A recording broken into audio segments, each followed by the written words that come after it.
Hey guys, welcome back to the Grovesters. We have had a very, very busy 2 days.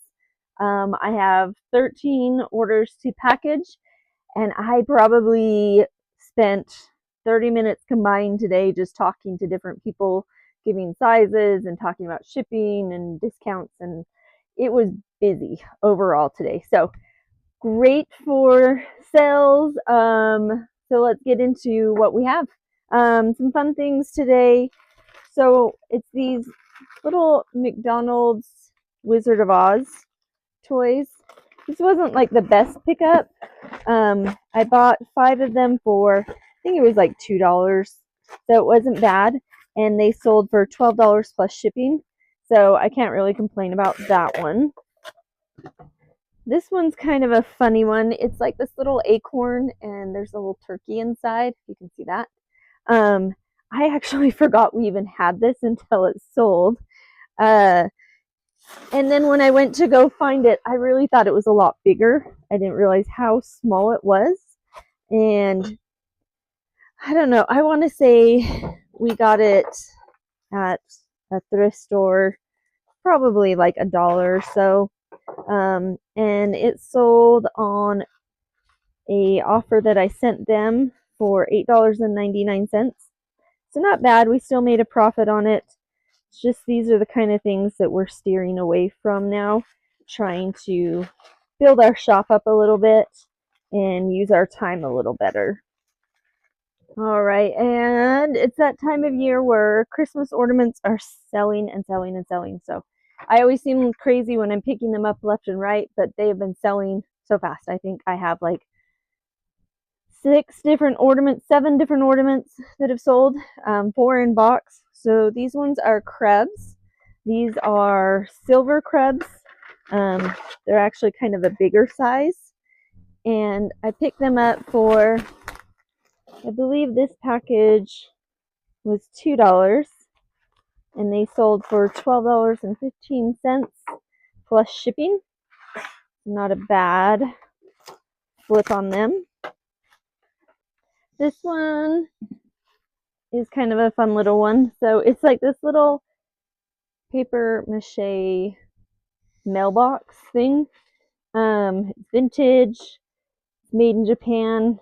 It's Putz is the brand, P-U-T-Z. I didn't even know these. Once again, these are things that as you kind of go along, you find out they exist and you don't know that they exist and that they're actually collectible. So these are for like Christmas villages or something. But they're pretty big size. And this one was in a Christmas village and it was a Department 56 one. And it was inside the box. So it wasn't something we were even expecting. So basically I got it for free. And it sold for $10.80 plus shipping. This is probably one of my favorites. It's a topsy-turvy doll. So it's Alice, rabbit, Cheshire cat, and then you flip it over and it's the Queen and the Mad Hatter. So it's to be able to tell like the story and stuff. This I picked up. I grabbed all of them. I think there was 5 of them and I got them for like $10. So I paid like $2 a piece for them. And she sold for an offer, $20 plus shipping. All right, let's go through the rest of our ornaments real fast. These are some Bradford, a set of 4.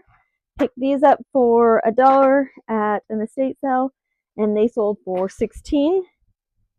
And I picked up these holly ones at an estate sale for $2. They sold for $13.50 on an offer plus shipping. And these cool holly ones, these ones have like glitter on some of them, like a design.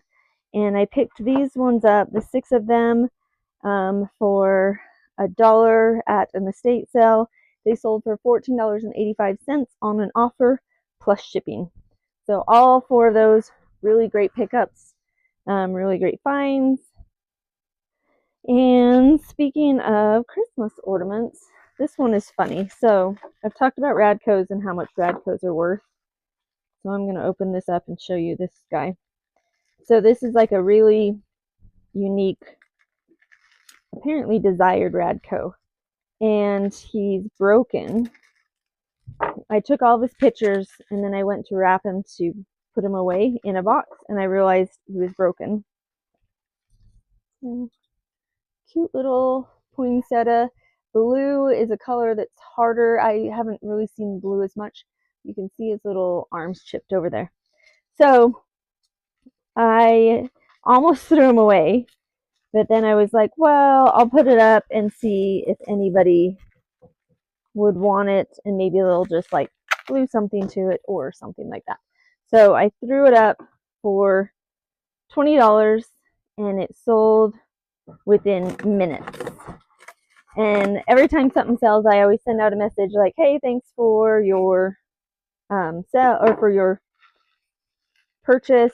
Make sure you review the photos and description before shipping, just so that people review whatever's on there. So if there is something wrong with it, like this guy, they see it before it gets shipped to them, and then they come back and say, oh, I didn't know it was broke. It's kind of saved me on some returns, so that's a good idea sometimes. Anyways, so I sent it to him. He read it. He said, oh, I didn't see that it was broken. I'm sorry, can you cancel my order? And I said, no problem. Canceled the order, put it back up for sale, and it sold like 5 minutes later. So I thought, here we go again. Maybe I need to like clarify this. So I sent the person a message, same thing. Hey, look at the description and the pictures, make sure everything's okay. And they sent it back and said, yeah, I saw that it was broken. I love it. I want it. I've been looking for this one. And I was like, awesome. So they were super excited about it. And I was like, perfect. It sold for $20 for an ornament that basically, it came in a lot of a whole bunch of ornaments. So I paid probably less than $1 for it, like 50 cents or something for $20. It's a great. Now, this ornament is worth like hundreds if it had not been broken. So, boo, but oh well, at least I still got something out of it. And then a couple minutes later, I got a message from another person that said, I would pay $100 for this. And I was like, oh, it's broken.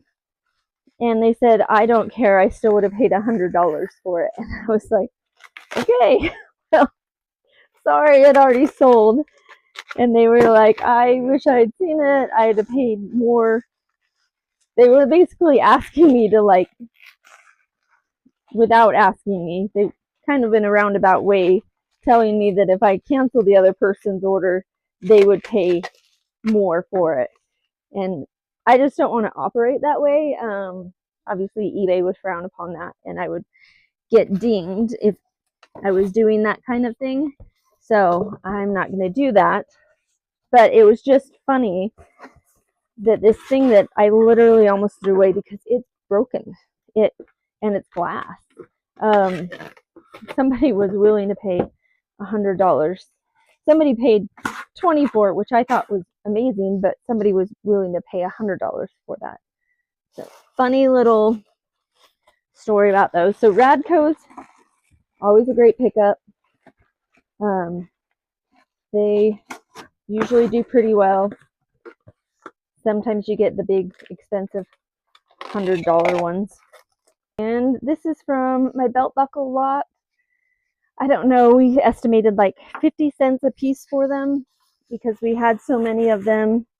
And this one, I don't know. I don't know enough about them to put in that they're silver or what stones or that kind of stuff. So I've kind of had them for a little less than I've seen other ones selling for, just because I don't know enough about them and I'd rather give somebody a good deal, or because I got them so cheap, let another reseller that knows more about them sell them.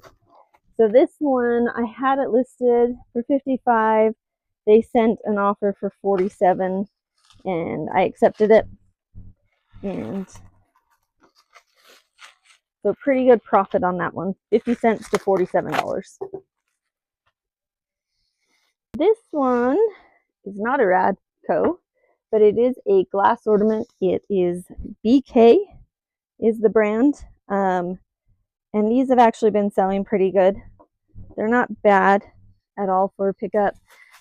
They just aren't a huge profit. So this one I got at an estate sale. It was their 50% off day. A lot of estate sales, their last day will be a 50% off day.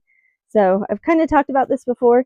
We like to go the first day to get anything that we would pay up for, or, you know, see kind of what's there. And then we go again the last day to grab some good deals on stuff that maybe are still there.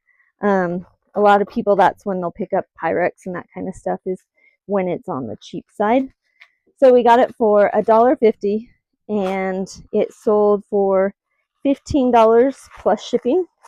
So not a bad flip on it.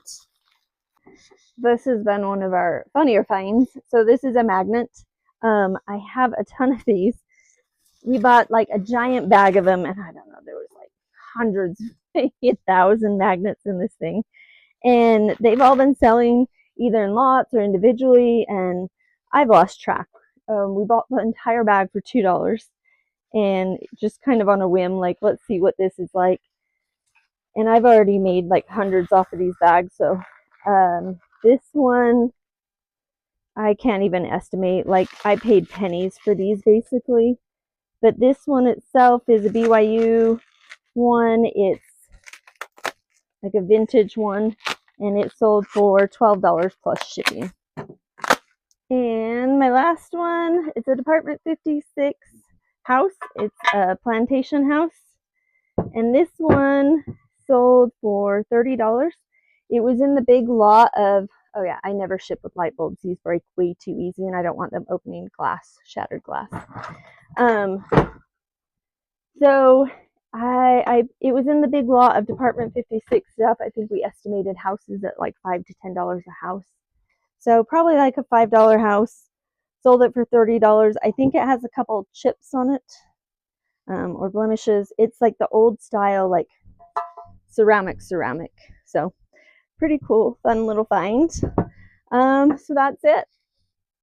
Get this all finished packing up and shipped out, and keep going listing stuff. It's been crazy. See you next time, guys.